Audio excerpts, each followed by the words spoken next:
Looking into the lymph nodes a little bit, we're going to notice that they are actually the primary organ of the lymphatic system. Saying, well, they're so small, why are they the primary? The sheer number of them, the functionality of them, the amounts spread throughout your body make them a huge role in your lymphatic system. Now, they're embedded in the connective tissues and usually clustered right along your lymphatic vessels. That's because the lymphatic vessels have to take the lymph and flow into the lymph node and then back out of the lymph node. So pretty much the lymph node is kind of like a pausing point, a way station, hey, fluid comes in, pause a second, and heads back out again. These lymph nodes are going to have some functionality for that lymph. So first of all, their function is to filter the lymph. So as the lymph comes in, it gets filtered by the lymph nodes. This means the macrophages are destroying foreign particles. Doesn't matter if it's bacteria, virus, pathogen, dead cells, whatever shouldn't be there is getting destroyed. Second functionality is from the immune system. What's happening here now is the lymphocytes can be activated inside the lymph node. So if the lymph brings in a foreign pathogen, the lymphocytes can recognize that and be activated, saying, hey, we have an infection. We need to take care of this. So it allows them to mount an attack against that antigen. Remember, antigens are cell surface markers. So if you have a foreign pathogen, it'll have unique antigens on surface. Now these lymph nodes, they're kind of bean-shaped, think almost like kidney bean shape. They're not very large. They're small and scattered throughout the body. They do have an external fibrous capsule, but what's interesting, the trabeculae extend inward from that fibrous capsule. By having the trabeculae extend inward, you're creating these separate compartments, these dedicated areas inside of the lymph node.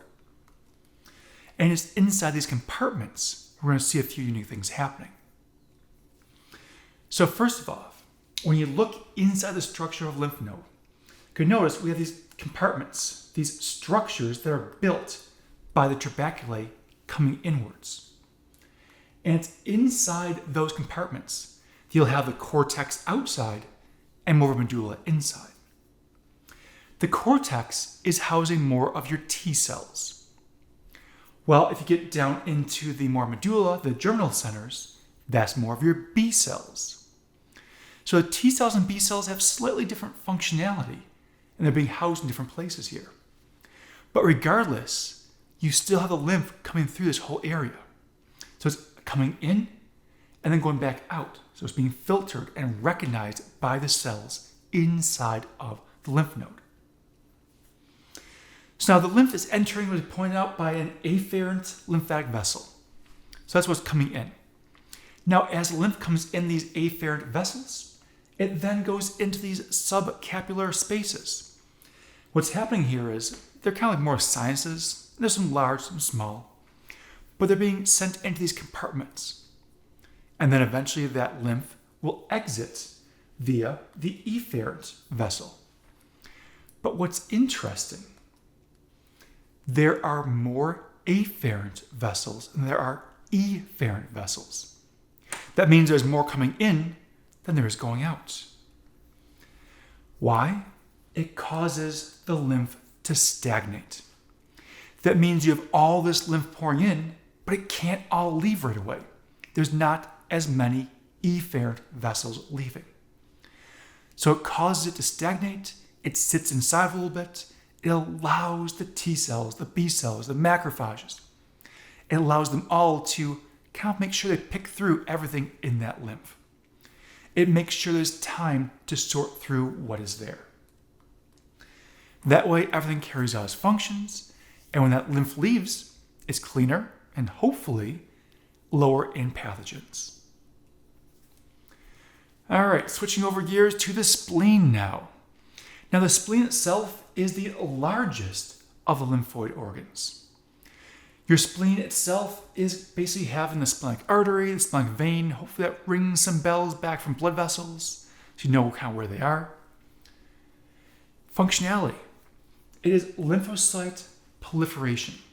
So you have all these lymphocytes being developed and growing here, allowing them to become functional. But it also has immune surveillance. As the blood comes through, it's watching the blood, kind of seeing what's in there to make sure that you're not having things that shouldn't be there. Make sure there aren't pathogens or other problems in your blood. And this lymph aspect here, as far as the spleen goes, is cleaning out the blood. It's going to clean out your old red blood cells, any fragments or parts of cells, the debris, and even gets rid of platelets if they're not functioning anymore the right way. So it's a way of getting rid of components that shouldn't be there anymore. Things that aren't quite up to par of what your body needs function-wise. So if you think about your spleen, kind of, oh, my spleen's on my side, it's up here. The spleen is nestled under the rib cage, just inferior to the diaphragm. So you'll notice it's kind of tucked in right there, just under the diaphragm. Splenic artery, splenic vein we mentioned, all bring plenty of blood in and out, but you have a huge amount of blood stored in the spleen itself. So you're storing all these red blood cells that are ready to functional, ready to be released in emergency, but you're also storing the broken down components of what was being recycled. Remember back to the blood chapter. We talked about red blood cell recycling. How the red blood cell is going to have all the hemoglobin broken down, the heme, the globin, the iron. Everything gets recycled. The spleen is a large component of that recycling. So you're storing iron, you're storing platelets. All this is being stored in the spleen. So you can then have a source of where you need to make new blood cells, but also a reserve source if you simply need to say, hey, I need more platelets. Shoots more out. So the spleen itself. But if we go back to the fetal aspect for a second, it's a site of fetal erythrocyte production. Because in the fetal system, you're trying to make so many red blood cells at once, the bone marrow can't do it. So the spleen will help basically supplement and add more into this. Now, once a child's born, the spleen stops with that functionality. So it's pretty much a fetal-only aspect here. Outside, fibrous capsule and trabeculae to help with structurality and keeping it contained. So we're looking at containing lymphocytes, macrophages, and tons of erythrocytes, as we mentioned, because it's a reserve source of red blood cells. So if all of a sudden you had a massive blood loss, the spleen can simply just dump all these red blood cells into circulation to try to counteract that short-term loss you had. It can't sustain it. This is a one-time thing. Then it's got to rebuild and replenish, and that takes time. So we have quite a few things being stored inside of the spleen itself.